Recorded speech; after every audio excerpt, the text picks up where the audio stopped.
Hello, this is a 2010 Honda Accord.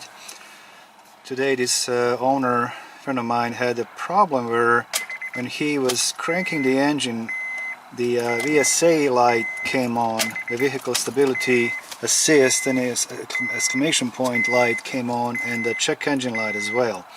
Now I pulled the code from the ABS module, and we have a codes for ECM PCM relation failure, and then we got a modular control unit power source low voltage and the modular control unit ignition low voltage. Now he told me that this happened at the time when he was actually cranking the car, and so let's just see the engine codes. And we have a crankshaft circuit intermittent interruption. Okay, so every time we have a problem like this, we need to check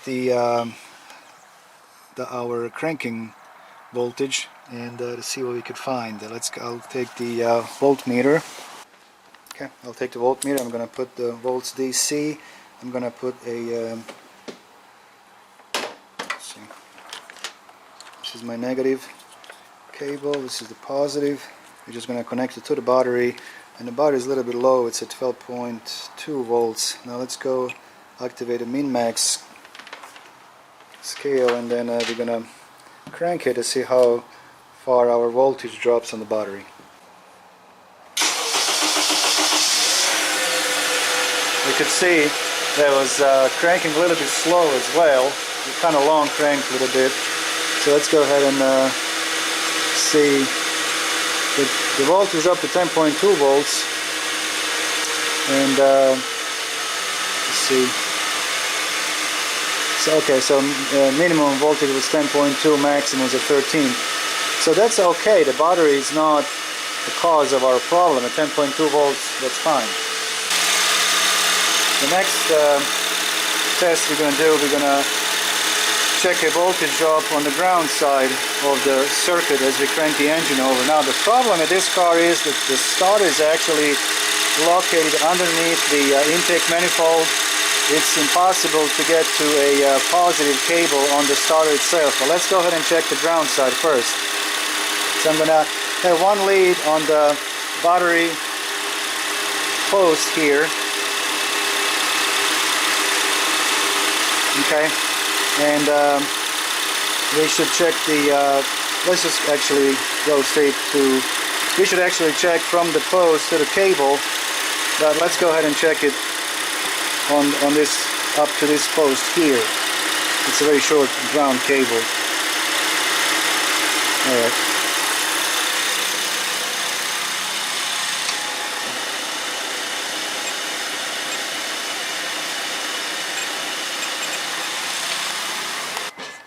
Okay, so we're doing a ground-to-ground voltage drop from the battery post, the negative battery post, to a that post on the fender. Okay, and let's see. We had a 30 millivolts, so voltage drop there. Okay, so now next step. So now we're dropping 30 millivolts across this cable here. Alright, so now next step you're going to do, I'm going to swap these leads because this black lead is longer. So I'm going to go from the battery post to a block. This is actually a pretty good clip. I can actually clip it right over the over here. And now let's do the voltage drop test now.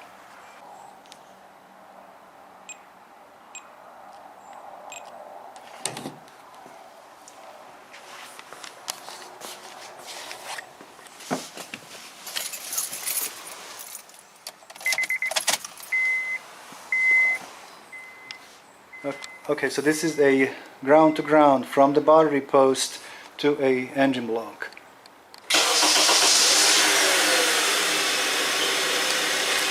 See that? And we have 430 millivolts voltage drop. That's the maximum.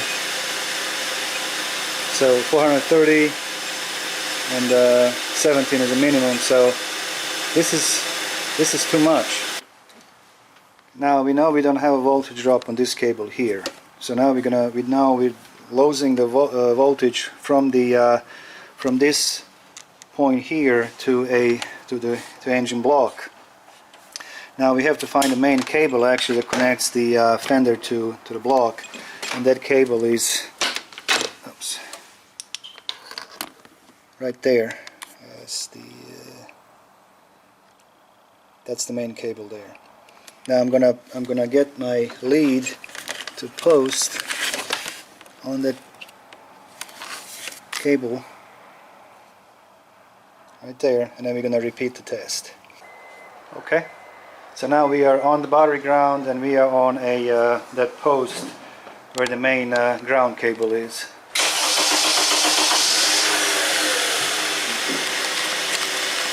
You can see how we have a long crank time, and we have a 420 millivolts, and that's where we're losing our voltage on that main ground cable. Now if you look at the cable itself, I'm not sure the scope,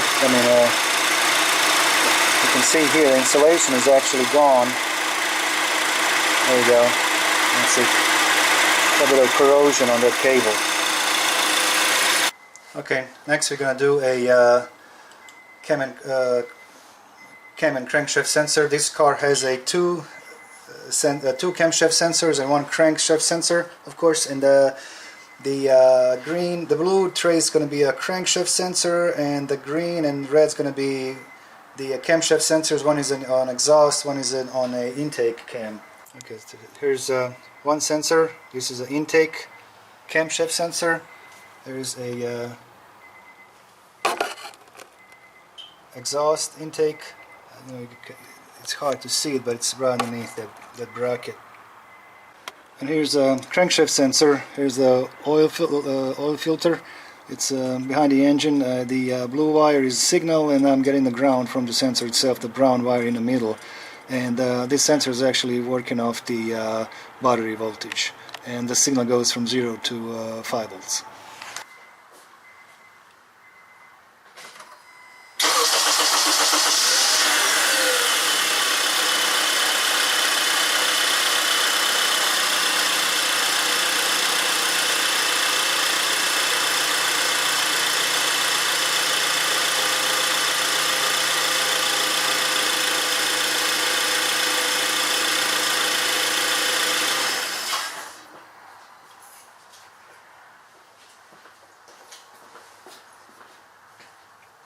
Okay.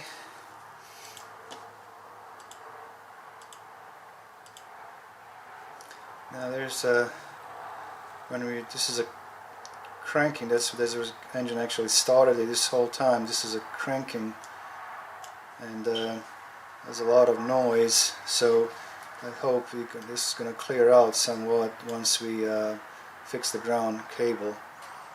And but I don't see any dropouts on the signal. I actually tapped a little bit of all of the sensors. This is still cranking, and that is when we finally started up. And I tapped all of the sensor lightly with the screwdriver, and I couldn't see any dropouts. Everything looks okay for now. And let's go ahead and change the cable, and then we'll do the test again to see if this gets any better or not.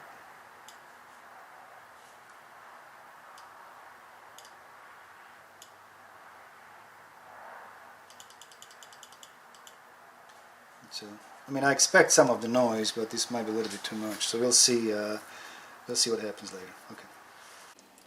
I got a cable out.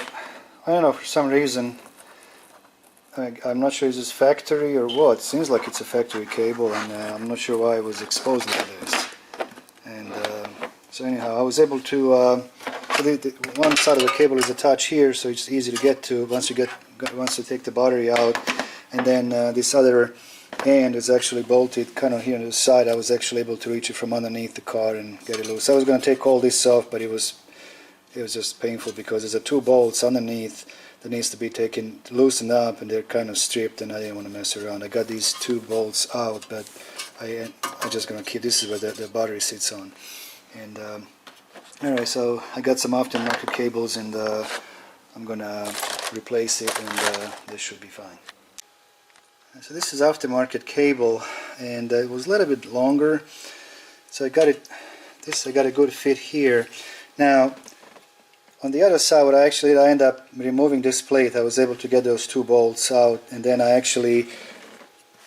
connected my cable beneath the inner fender and this plate here, and this bolt is holding my ground cable right now. I cleaned up all the paint underneath, and I put some dielectrical grease, and it sits right there now, so that gives me actually better connection. That should be fine.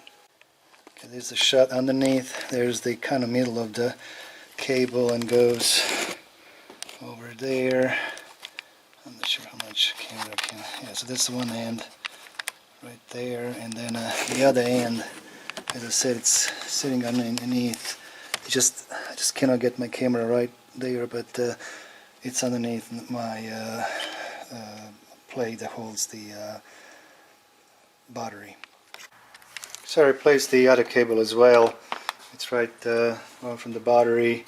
It's an aftermarket, but it will be okay. So I got a good fit here, and then I did actually clean up some of the paint and put the electrical grease as well, and I put a little bit longer bolt with a washer, and this looks pretty good now.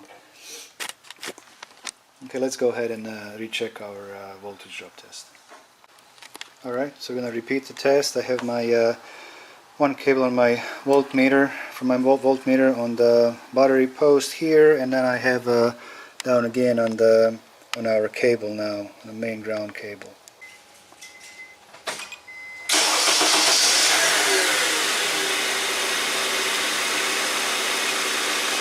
$278, much better, from 450 down to 278.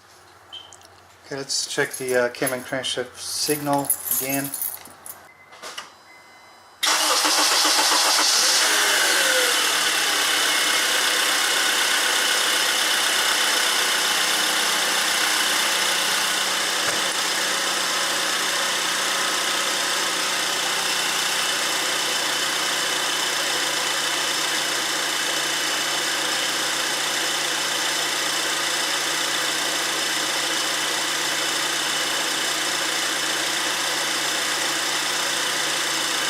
I think it's a little bit cleaner than the first time, and the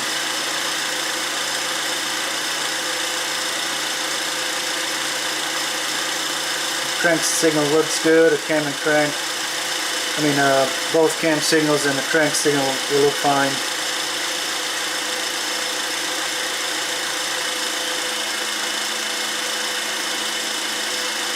Okay. Well, this is all I'm going to do on this car. I'm going to let it go, and I'm going to clear all the codes.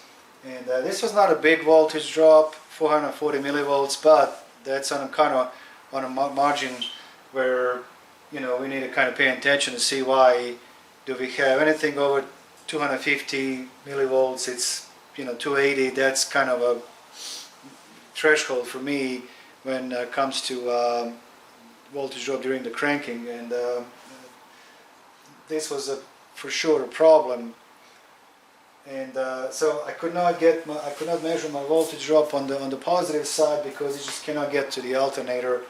But I think that's okay. I did check my main cable to the I could not get to my starter because it's underneath the intake manifold. I could not get to the main power cable, but I think it's okay. And I did check my main cable to the alternator. That's fine. Battery is good. I checked that as well. Now my charging voltage is like a 14.2 volts, and again, all the codes are during the initial crank, so this definitely was my problem. Now when it comes to the crankshaft sensor, I'm gonna change the sensor because all this came together, so I think it's still tied into this problem.